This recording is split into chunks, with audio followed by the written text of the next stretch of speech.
Hepinize merhaba arkadaşlar. YouTube kanalıma hoş geldiniz, sefalar getirdiniz. Çok heyecanlıyım arkadaşlar ve çok geniş bir zamanda bu videoyu çekiyorum. Giyindim, süslendim.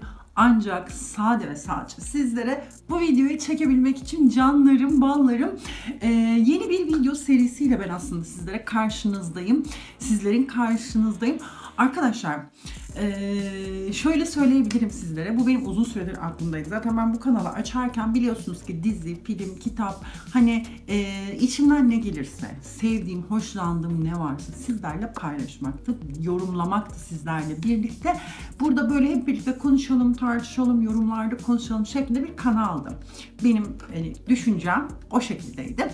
Uzun zamandan beri de aklımda vardı aslında arkadaşlar. Sadece bir türlü hani yönlenemedim bir türlü diyebilirim. Kendimi hazır hissetmedim de diyebilirim.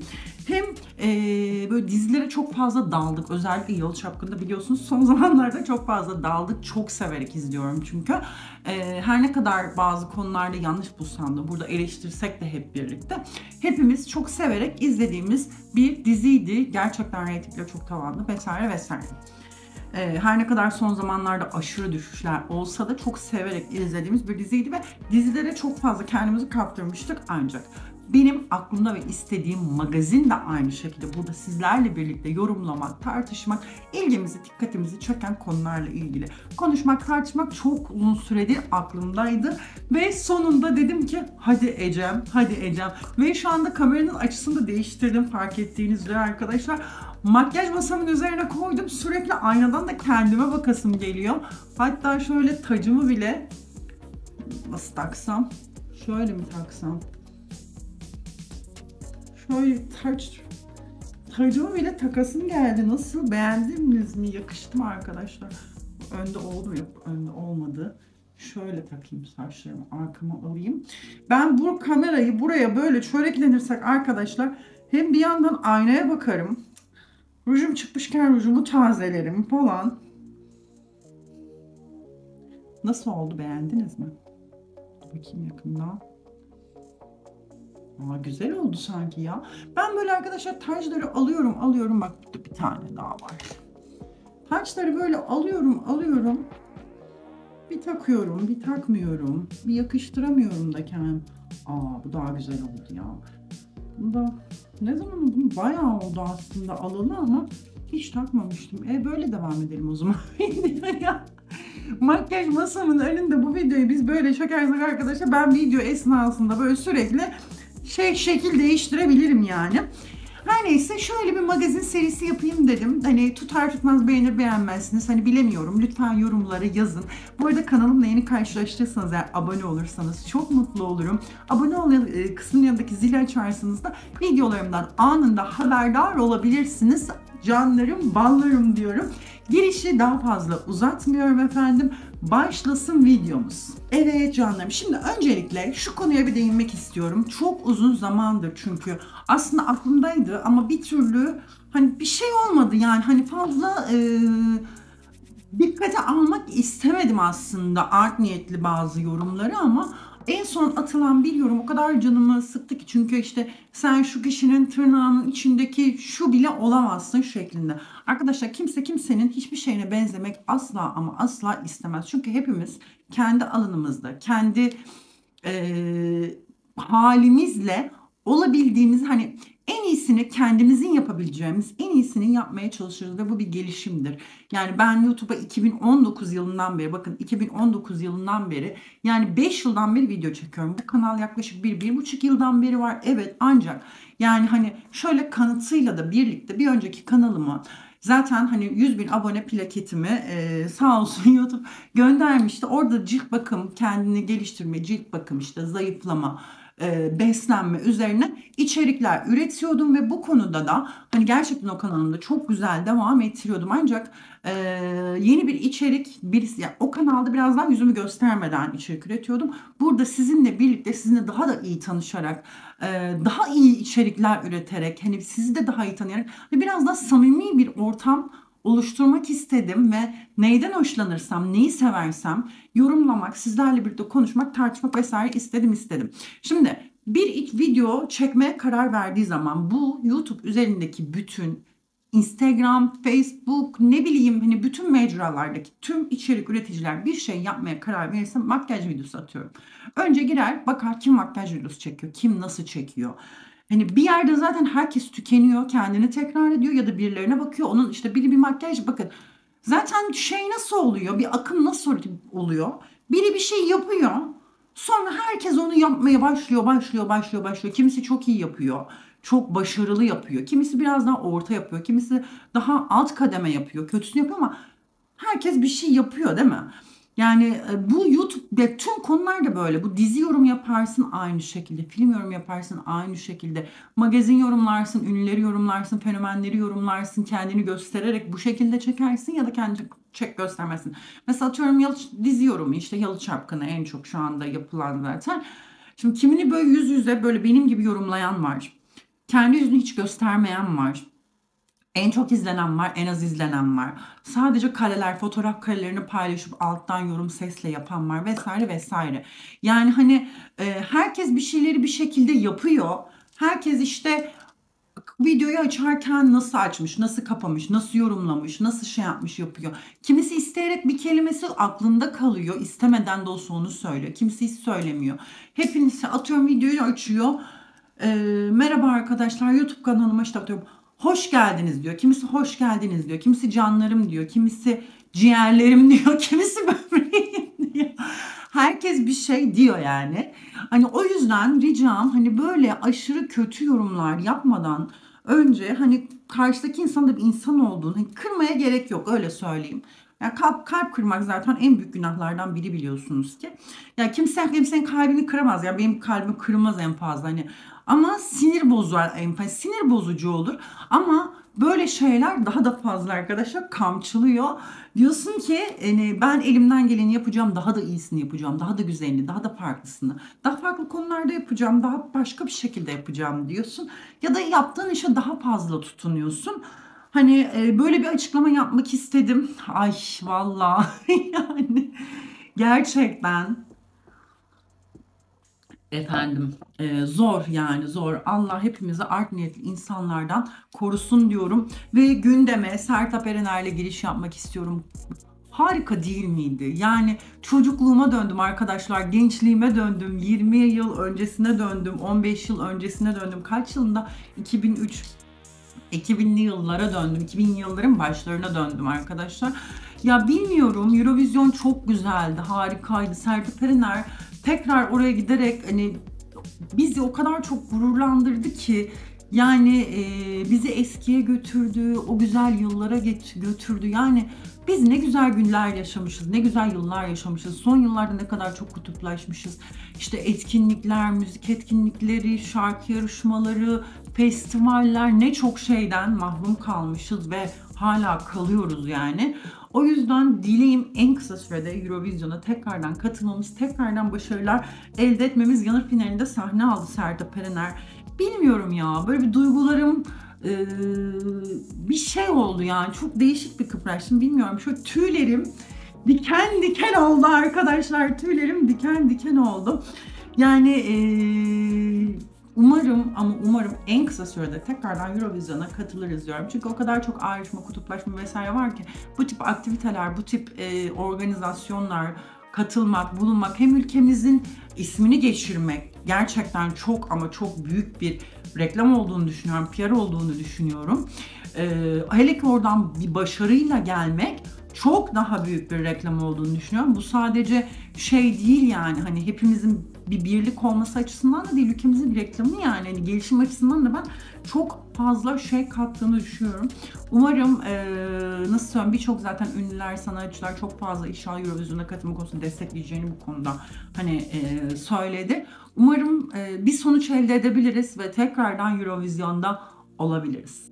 Ve arkadaşlar Sertab Erener bizi Eurovision'da tekrardan konuk olarak bizi oralara götürmüşken, bir başka tarafta da arkadaşlar Haluk Levent Kenya'da düzenlenen Birleşmiş Milletler Sivil Toplum Konferansı konuşmasında öyle güzel bir konuşma yaptı ki arkadaşlar, öyle güzel bir konuşma yaptı ki yani ve ben şuna çok kızıyorum ya, adam akıllı bunun, bakın, Programlarda konuşulmadı. Yani televizyonlarda adam akıllı konuşulmadı. Birçok isim birçok yere giderken bu konuya adam akıllı değinmezken Haluk Levent o kadar güzel bir konuşma yaptı ki oradaki kadına da sinir oldum zaten. Haluk Levent'in sürekli sözünü kesmeye çalıştı.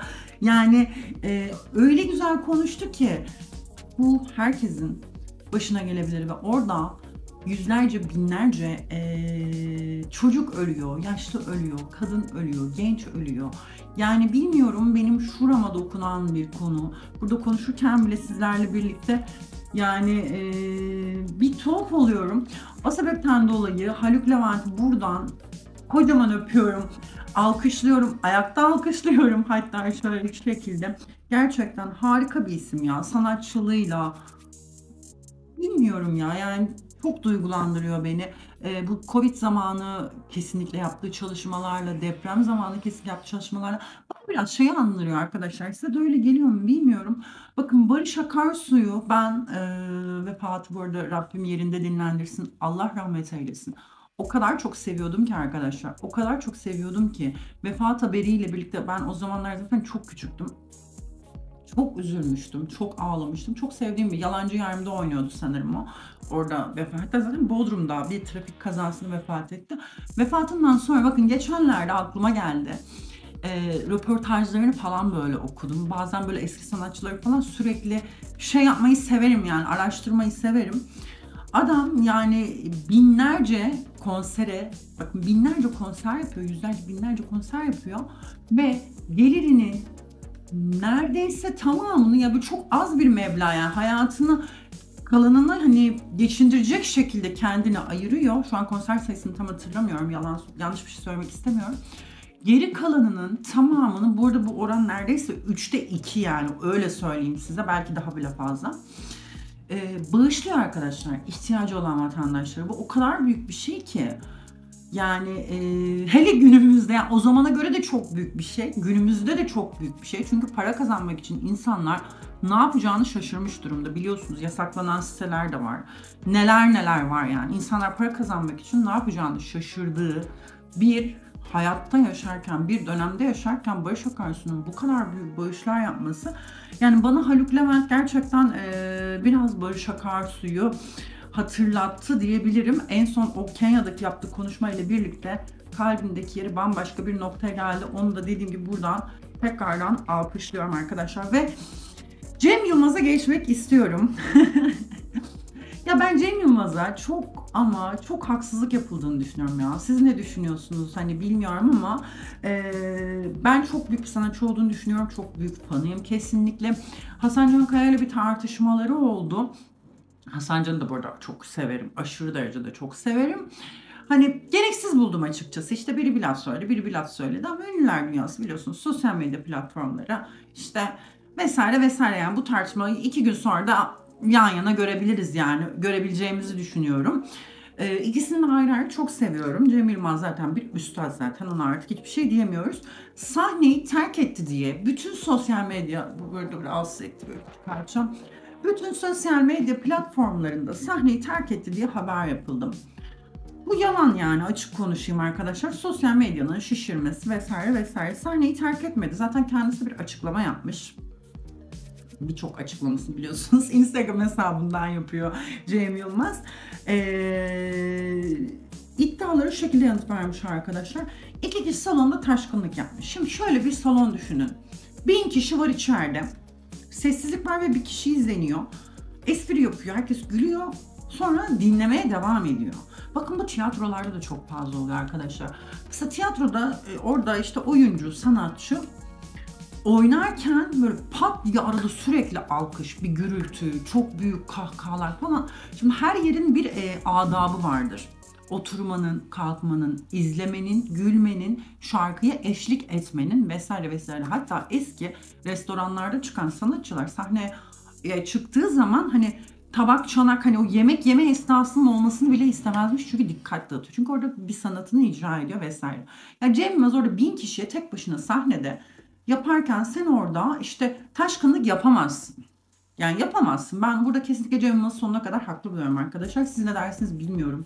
Şımarık diyebilirsiniz.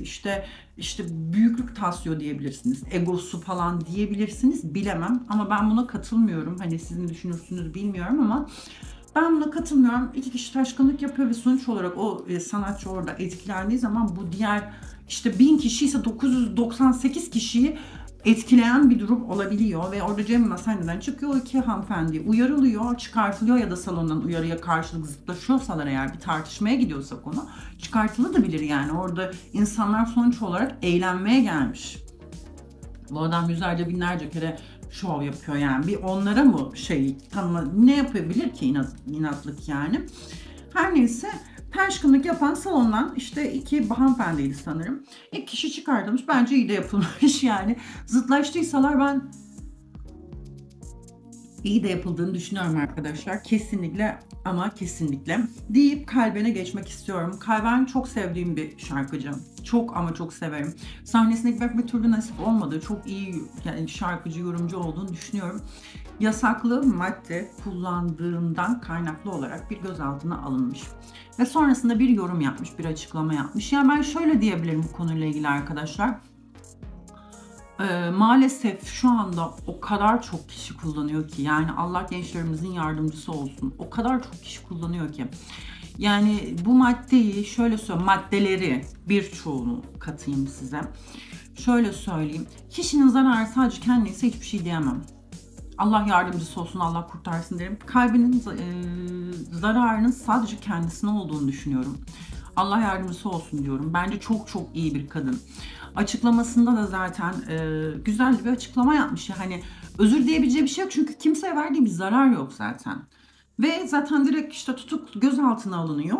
Direkt zaten salınıyor yani burada hepimiz izledik zaten. Sonrasında hemen bir açıklama yapıyor. Sonuç olarak satıcısı değil, işte torbacısı değil, bir şeycisi değil yani sonuç olarak. Kadının yaptığı sadece kendine olduğunu düşünüyorum ve bir açıklama yapmış. Bir sürü ünlü zaten kullanıyor yani burada biz neler gördük yani öyle değil mi? O sebepten dolayı arkadaşlar ben Kalben'e diyorum ki umarım bu arada değil yani burada destekler gibi bir şey asla ama asla düşünmeyin. Hani evlerden ırak artık öyle söyleyeyim yani. Evlerden ırak yani. Sadece hani Kalben'in linçlenmesini ben doğru bulmadım. Ya vallahi bu sosyal medyada arkadaşlar şimdi ben bunu yapmaya yaptım ya. Neyse. Kalben'e de dediğim gibi arkadaşlar umarım en kısa sürede ama en kısa sürede o yasaklı maddeyi bırakır, kendine zarar vermeyi bırakır. Çünkü kişi en çok bu hayatta zararı kendine veriyor ya. Yani gerçekten kişi bu hayatta en fazla zararı kendine veriyor. Kalbinin de zaten zararı sadece ve sadece kendine. Sıradaki taca geçelim.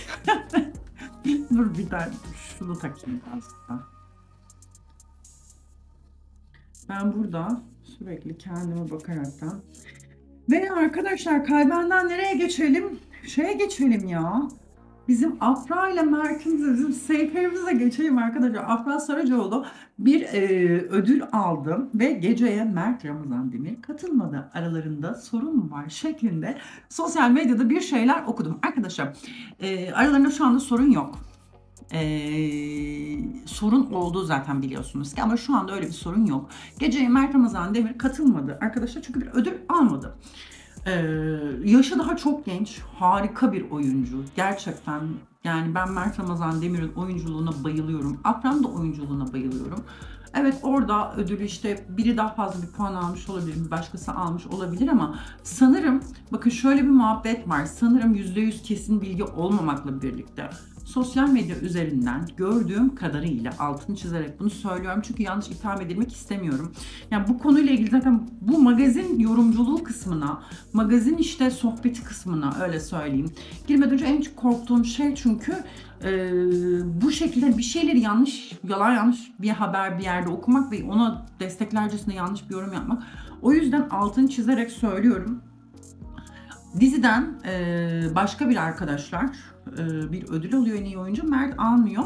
Şimdi o dizinin başrolü de Afra ile Mert. Bilmiyorum yani hoş bir durum değil. O yüzden katılmak istemiyor olabilirler. çok fazla ilişki soruları gelecektir. Bu sebepten dolayı katılmak istemiyor olabilirler.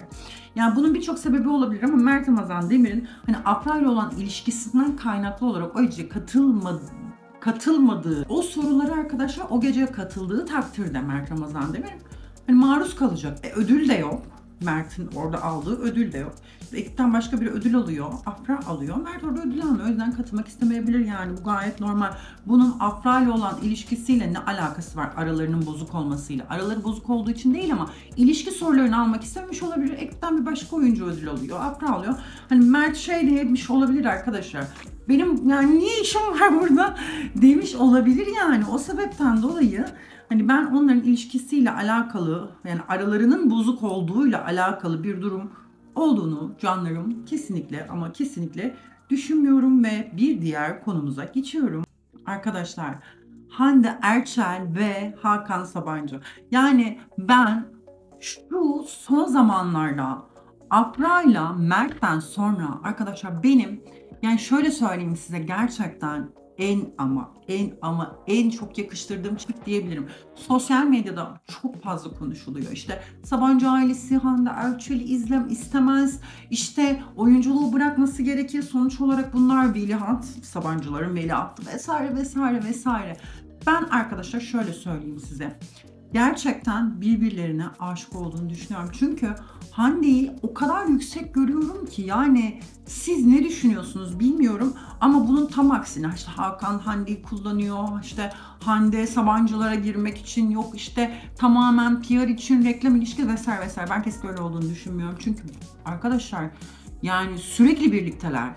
Yani sürekli birlikte olan bir çiftten bahsediyoruz. Yani her yere birlikte gidiyorlar ve artık ailecek de görüşmeye başladılar. Hande işte Hakan'ın ailesiyle, en son bakın eltisiyle Nazlı Sabancı ile birlikte tatile gittiler, gezmelere gittiler. Yani artık aileler birbirleriyle sürekli görüşüyor. 7/24 birlikteler ve bence ilişkileri çok ama çok iyi bir noktaya gidiyor. Bunların zaten arkadaşlar ilişkilerinin başlangıcı ta Hande Erçel'in, bu işte ablası Gamze Erçel'in kızı Mavi'nin rahatsızlığıyla bir sağlık sorunu yaşamıştı biliyorsunuz. Ta o zamanlara dayanıyor ve Hakan Sabancı Hande Erçel'le birlikte olabilmek için çok fazla peşinde koşmuş. Bunlar o dönemin şöyle söyleyeyim size, sosyal medyadaki işte haberleri, sadece sosyal medya değil, bayağı televizyonda, magazin programlarındaki haberlerinden bahsediyorum sizlere. Yani Hakan Sabancı Hande Erçel'in o kadar çok peşinden koşmuş ve aşık olduğu o kadar çok belli ki Hande Erçel'e bakışlarından belli. Bakın arkadaşlar, bir ilişkinin PR ilişkisi olup olmadığını o adamın, o kadının gözlerinin içine, böyle saçlarına, işte yanında bir yerde konuşurken bakışına, ne bileyim bir fotoğraftaki o göz bebeğinin içine baktığınız zaman o adamın o kadına karşı çok yüksek bir sevgisini görürseniz, biz kadınlar zaten duygusal varlıklarız. Yani birinin çok yoğun ilgisi, bir şey, ya bir şey, o ilgi, yani şöyle söyleyeyim, bir kadını kendine aşık etmek istiyorsa bir erkek, onu ilgiye ilgiye sarsın, aşık eder. Ve Hakan Sabancı Hande Erçel'le o kadar güzel ilgileniyor, o kadar güzel ilgileniyor ki sürekli birlikteler, sürekli bir aktivite halindeler, sürekli birlikte bir şeyler yapıyorlar, sürekli ana biriktiriyorlar. Adil Yıldırım ne diyor? Ana biriktirme. Ve sürekli anı biriktiriyorlar. Bilmiyorum, ben çok güzel görüyorum. Ben Hande Erçel'i, ya ben Kerem Bürsin'e de çok yakıştırıyordum. Hande Erçel zaten çok güzel bir kadın. Yani Kerem Bürsin'le de çok, ama Kerem'i de en çok Serenay'la görünce kapan herkesi birbiriyle hepsine eski sevgi. Hande'yi Kerem'le, Kerem'i Serenay'la. Serenay'ı da şeyle çok yakıştırıyordum ya ben. Şimdi burada şey olmasın da, adını unuttum. Kıvanç Tatlıtuğ'u o kadar çok yakıştırıyordum ki, aile dizisi o kadar efsane bir diziydi ki. Yani o dizi gerçekten arkadaşlar, senaryo yani şey kurbanı oldu. Bir şekilde bir yapım kurbanı oldu. Bir şeyin kurbanı oldu. Ama Serenay'la Kıvanç'ın oyunculukları, birbirlerine olan uyumları, kimyaları müktü. Gerçekten bayılıyordum. Her neyse, ben dediğim gibi arkadaşlar Hande ile Hakan'ın ilişkisinin daha süreceğini, hatta evliliğe dahi taşınabileceğini düşünüyorum. Ama evlilik nasıl olur bilemiyorum. Sonuç olarak koskoca Sabancı ailesi yani. Onlara gelin gittiği zaman oyunculuğa işte devam edebilecek mi Hande Erçel, ya da onların artık evlilik sözleşmeleri oluyor, şart oluyor, işte şu tip projelerde yer alabilirsin, şunlarda alamazsın vesaire vesaire. Sonuç olarak Hande Erçel gibi kariyere sahip birinin de o kariyeri işte bırakması, bilmiyorum yani, çok kolay gibi gözükmüyor yani. Her ne kadar Sabancı ailesinde gitse de şimdi konu sadece para da değil yani. Hani burada bir ün, şan, şöhret, beğeni, yani burada birçok etken var. O yüzden Hande Erçel bırakır mı öyle bir kariyeri?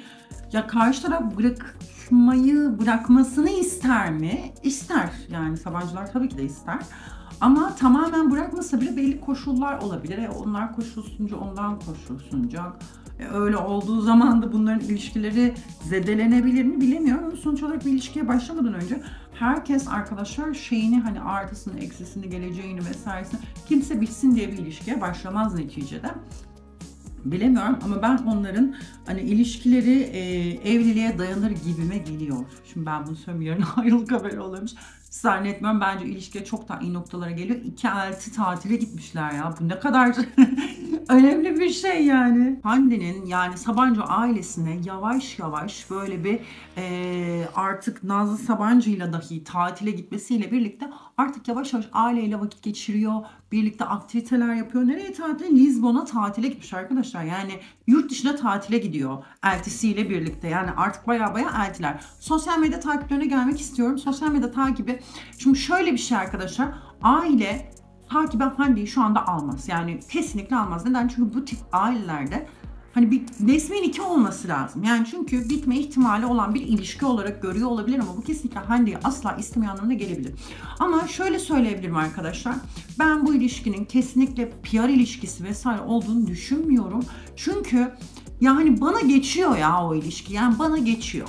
Öyle söyleyeyim. O yüzden kesinlikle düşünmüyorum. Ama bu tip ailelerde bir de şöyle bir şey var. Kendileri gibi olan ailelerle işte kızlarını, oğullarını evlendirmek isterler.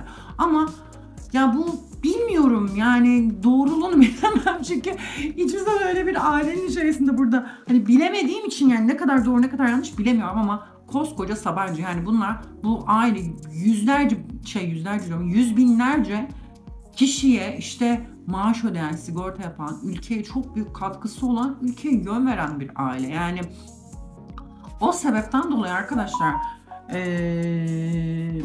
Hande ile olan ilişkisinin evliliğe taşınmasına karşılık şartlar, koşullar, cartlar koyabilir oğlunun mutluluğu için. Çünkü kendi gibi işte bir ailenin çocuğuyla evlendir. Ne olacak arkadaşlar bunun sonu? Sonuç olarak bu adamın, bu Hakan'ın önceki geçmişi ne? Gecelik ilişkilerle dolu sonuç olarak. Bu adam sevmediği bir kadınla evlenince bu tip ilişkilerle devam edecek. Bu ileri aşamada, ileri boyutta tekrardan çok kötü sosyal medyaya, işte magazinlere düşmesiyle birlikte bu adamın bu tarz hayatı, evli olmasına rağmen çok daha kötü sonuçlar doğurabilecek. Ve bu sebepten dolayı sonuç olarak bu adam bir veliaht. Yani Sabancı'nın 3 veliahtından biri yani. Bu 3 oğlan kardeşten biri. O sebepten dolayı oğlunun işte evlatları mutlu bir evlilik kurmasını isteyebilirler ama sonuç olarak Hande'ye çok ciddi şartlar, koşullar koyabilirler. Ancak ben bu ilişkinin evliliğe taşınacağını düşünüyorum. Ve canlarım, banlarım, Hande Erçel'de konuştuktan sonra yavaş yavaş videonun sonuna gelmek istiyorum arkadaşlar. Bu sefer videoyu çok uzun tutmadım. Böyle biraz daha ilk video olduğu için magazin konusu açısından. O sebepten dolayı çok fazla uzun tutmadım. Daha fazla uzun videolar çekeceğim çünkü magazin çok daha derin bir konu olduğu için çok daha uzun videolar sizlere çekeceğim. Bu böyle biraz daha bu serinin giriş videosu gibi oldu. Beni izlediğiniz için çok teşekkür ederim. Sizi çok ama çok seviyorum. Lütfen videoyu nasıl buldunuz yorumlara yazın. Sosyal medya, Instagram hesabımı da aşağı koyuyorum. Oradan da beni takip edebilirsiniz. Abone olmayı, yorum yapmayı unutmayın lütfen. Konuştuğumuz konularla ilgili siz neler düşünüyorsunuz? Yorumlarda bekleniyorsunuz. Bir sonraki videoda görüşmek dileğiyle. Hoşçakalın.